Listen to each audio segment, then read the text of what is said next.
spécial d'ailleurs, puisque c'est la première fois qu'on va avoir une invitée. On va parler de l'accessibilité dans les lieux culturels. Donc maintenant, veuillez accueillir Romane. Hey, salut. Et dis donc, t'as joli Mac. Merci. Donc aujourd'hui, nous sommes en présence de Romane, qui va te présenter parce qu'elle fait un beau métier. Bonjour à tous, je suis médiatrice culturelle, je travaille dans un musée, je y fais des visites guidées, alors je les prépare, je les conçois et ensuite je fais les visites guidées, des ateliers, de la médiation numérique et écrite, c'est-à-dire que quand vous allez dans un musée et que vous voyez des QR codes, des petites vidéos, des livrets cheux, etc., c'est nous, les médiateurs, actrices culturelles, qui préparons tout cela. C'était important pour moi de faire une vidéo sur l'accessibilité, la question de l'accessibilité dans les lieux culturels, parce que c'est vrai que moi j'adore l'histoire, j'adore les musées. C'est pas facile encore avec la pandémie du coronavirus de pouvoir aller dans les musées. Et dans cette vidéo, on peut plutôt parler pour le handicap auditif. Bon, pour les autres handicaps, on verra plus tard peut-être. Mais voilà, il me semblait important qu'elle soit là pour qu'on en parle un petit peu des problèmes qu'on peut rencontrer dans les musées et les solutions aussi qui sont proposées et qui existent d'ailleurs, parce qu'il ne faut pas hésiter à approcher justement les médiateurs culturels parce qu'ils sont là pour ça aussi, pour nous. Voilà. Romane est là parce que voilà, il me semblait important qu'elle nous parle de son expérience. Alors Romane, dis-moi, le coronavirus a beaucoup changé dans les musées, je veux dire, par rapport aux personnes handicapées. Oui. Hein? Oui. Alors, bon, à savoir que déjà, le musée a été fermé pendant plus de 8 mois. Enfin, les musées ont été fermés pendant plus de 8 mois, quasiment un an, en fait, depuis le début de la pandémie.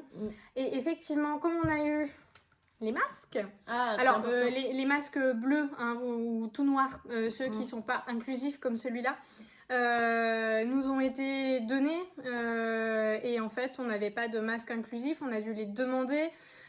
Beaucoup de médiateurs les ont demandés, beaucoup ne les ont pas reçus, beaucoup mais les achètent eux-mêmes pour les utiliser au musée. Parce que par exemple il s'est passé une chose au musée là où je travaille. J'ai eu une personne malentendante. Alors, pas sourde, mais malentendante. On fera... voilà, il y a une différence. Alors, n'oubliez pas d'aller voir l'épisode 2 sur ma chaîne qui explique bien la différence entre les sourds et les malentendants. Voilà, moi je connaissais pas en fait la différence et c'est Manon qui m'a tout expliqué grâce à sa vidéo, donc c'était parfait. Et j'ai pu l'expliquer aussi à mes collègues parce qu'effectivement, on sait pas trop et on croit en fait que tous les sourds et malentendants apprennent la langue des signes.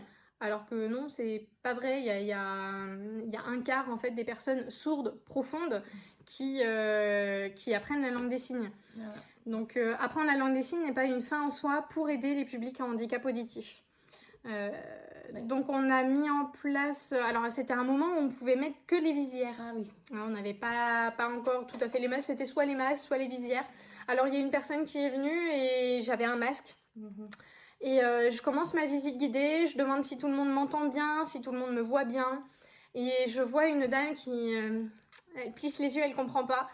Et je la regarde, je lui demande, j'enlève, je lui demande, elle me dit mais en fait moi je suis malentendante. Ah bah alors attendez, je vais aller chercher ma visière. Alors on mettait la visière, c'était le moment où on avait encore le droit de mettre la visière. Et donc du coup je me plaçais un peu plus loin, mais j'articulais bien avec mes lèvres parce qu'elle faisait la lecture labiale. Voilà. Et elle m'a beaucoup remerciée cette dame parce que comme ça elle a pu suivre une visite guidée. Mais la dernière fois avec Manon on est allé en visite guidée, le garçon avait gardé son masque complet parce qu'il n'avait rien d'autre puisque les visières sont interdits et ils sont pas fournis en masque inclusif. Donc du coup c'était très très compliqué pour Manon, elle n'entendait rien, elle voyait rien.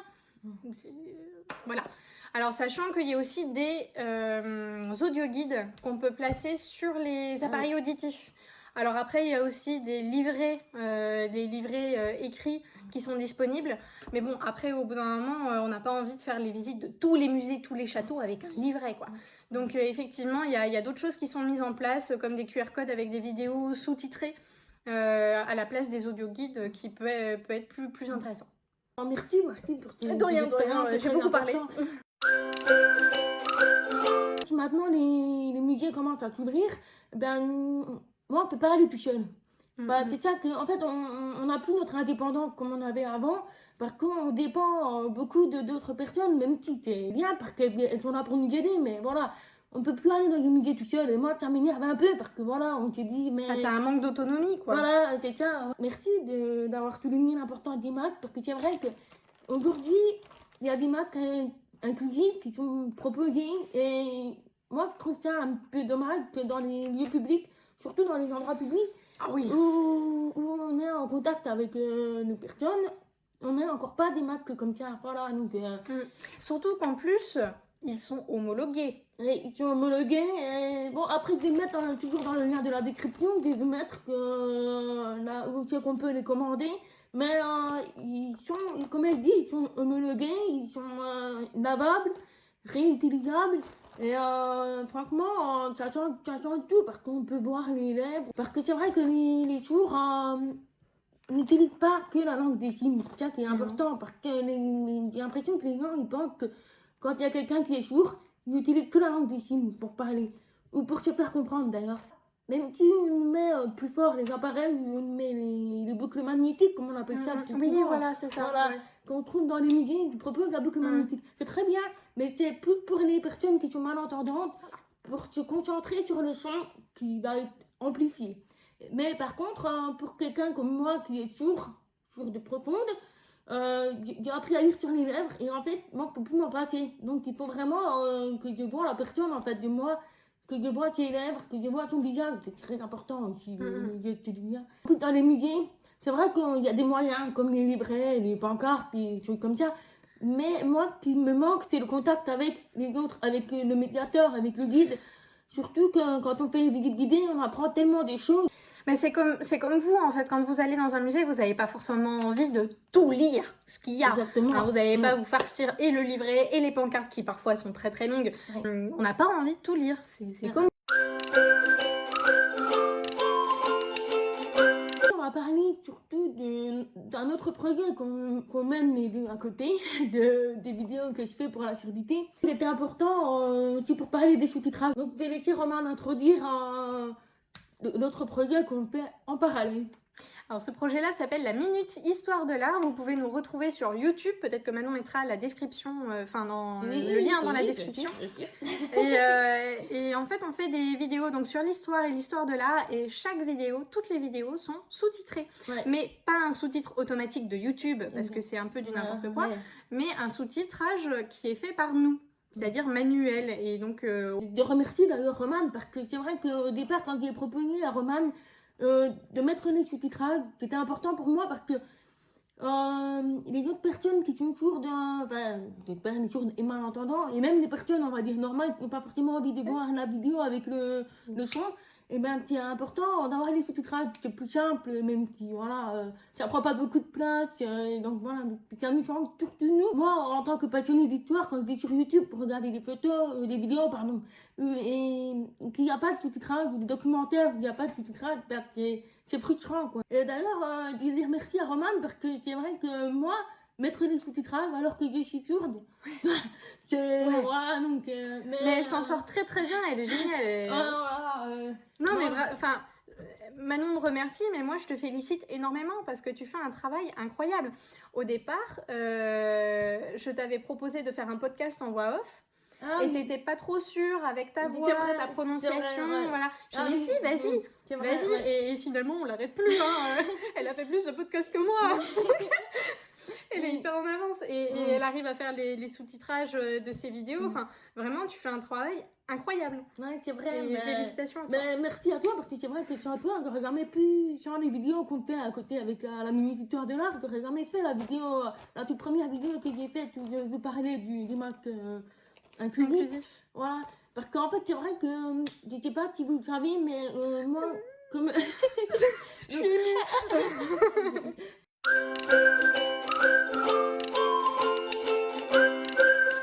En fait, moi, comme je suis sûre de naissance, souvent on pense qu'on ne va jamais parler. Sauf que moi, avec beaucoup de notions d'orthophonie, j'ai appris à parler, je vous l'ai dit dans la dernière vidéo. Mais en fait, ma voix, je sais pas comment vous expliquer ça pour que ce soit plus simple, elle n'est pas naturelle. Parce que je me suis jamais entendue parler. vous entendez votre voix naturellement. Donc moi, comme je l'entends qu'à travers mes appareils, donc parfois elle est peut-être un peu bizarre. Donc c'est vrai qu'il y a beaucoup de gens des fois qui me disaient mais t'as un accent bizarre. La dernière fois quand on est allé au château, on a Oui. visité un château et la dame a entendu Manon parler, elle a dit mais vous êtes française? Voilà, donc tu vois, ça m'est arrivé mais plein de fois. Pourtant, Pourtant on te comprend très très bien. Hein. Et non, bah après voilà, mais c'est pas facile parce que voilà, c'est un apprentissage d'avoir appris à parler. Même si encore même maintenant, j'ai du mal, des fois, il y a des mots, blablabla. C'est comme en fait, c'est comme quand nous on apprend une langue étrangère. Voilà, pour eux, c'est ça. Voilà, pour les sourds de naissance, c'est apprendre une langue étrangère qui pour nous est peut-être un peu plus simple, même beaucoup plus simple dans tous les cas, à apprendre. Ouais, non, mais voilà, c'est pour ça que c'est important aussi de dire que ma voix n'est pas naturelle. C'est-à-dire que la voix d'un sourd qui n'a jamais parlé, qui est sourd de naissance, peut être un peu. Voilà, donc après, bon, bien sûr, moi j'ai subi des moqueries au lycée, voilà, mais franchement, je moquais de ça, alors que c'est des gens souvent qui sont ignorants, qui ne savent pas. Mais faites attention parce que ça peut blesser les gens. Même si moi, je n'entendais pas les gens qui se moquaient de moi, mais c'est mon ami de l'époque qui m'a dit, mais tu sais, il y a des gens tu verrais, tu dis sur toi dans les couloirs. Ah bon, qu'est-ce que tu dis? Mais ça fait mal quand même. Parce que tu dis non, en plus, tu peux même pas entendre la bêtise des autres. Mais en plus, ça parle dans ton dos. Bon, après, voilà, c'est... C'était pas des bonnes personnes. Oui, voilà. Ils étaient pas au courant. Ils savaient pas non plus. Moi, je vais pas les défendre, hein, mais parce que c'est un peu un manque d'ouverture d'esprit quand même de leur part. Et je pense embêtant, c'est de toujours devoir pas vous justifier, mais montrer que vous avez cet handicap auditif. Et ça vaut pour tous les handicaps, pour tous les différents que vous avez. Il faut pas en faire ça une faiblesse. Il faut toujours en faire ça une force. C'est-à-dire que ça fait partie de vous. Voilà. Moi, c'est vrai qu'on m'avait posé la question, un coup, on m'avait dit est-ce que si jamais un génie apparaît devant toi et dit je peux te rendre ton audition, tu accepterais ou pas? Ben moi, je dis non. Parce que ça fait partie de moi. Voilà, c'est moi en fait. Si on m'enlève ça, on m'enlèverait une partie de moi. Donc voilà, c'est pour ça. Mais j'ai mis beaucoup de temps à l'accepter. Donc c'est pour ça que c'est important d'accepter votre différent. C'est votre identité. Voilà. Identité. Ouh. Non, bah voilà, donc merci à Romane. Merci à toi. Et surtout, n'oublie pas, vous êtes unique. Donc, aussi, c'était pour te parler de l'accessibilité dans les musées. Donc, j'espère que vous irez dans les musées, que la prochaine fois, vous verrez des marques inclusives. Vous saurez que, voilà, voilà. Partagez-le autour de vous, c'est important pour nous et aussi pour vous, bien sûr. Voilà. Merci. Bye bye.